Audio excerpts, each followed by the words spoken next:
Last time dish ఏంటో guess చేయమని చెప్పి పెట్టినప్పుడు చాలామంది గెస్ చేశారు హలీం అని. బట్ నాన్ వెజ్జా? వెజ్జా? అంటే చాలామంది చికెన్ అని చెప్పి పెట్టారు. ఒకరు మాత్రమే వెజ్ హలీం అని చెప్పి పెట్టారు.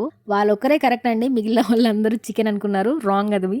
ప్రాసెస్‌లోకెళ్తే నేను ఇది ఎక్స్‌ప్లెయిన్ చేయడం కొంచెం కష్టమే. బికాజ్ ఎందుకంటే ఇది 1 మినిట్ షార్ట్‌లో నేను ఎక్స్‌ప్లెయిన్ చేయలేను. చాలా ఫాస్ట్ ఫార్వర్డ్‌లో ఉంటుంది. ముందుగా ప్లేట్‌లో చూయించిన మసాలా ఐటెమ్స్ అన్నీ అంటే బగారాకి మనం యూజ్ చేస్తాం కదా! దాంట్లో ఉన్న ప్రతి ఒక్క ఇంగ్రీడియెంట్స్ దాంతో పాటు తోక మిరియాలు, పెద్ద ఇలాచి, నల్ల ఇలాచి, బ్లాక్ మిరియాలు అని చెప్పి యాడ్ చేసుకోవాలి. రిమైనింగ్ అంతా బగారా ఐటెమ్స్‌లో వేసేదే. వాటితో పాటు నేను చూయించే పప్పులు అండ్ దొడ్రవ్వ, ఓట్స్ ఇంకా rose petals, dry rose petals అవన్నీ కలిపి ఒకసారి మిక్సీ చేసి వాటర్‌లో నానబెట్టాలి. ఉండలేమి లేకుండా కలుపుకొని.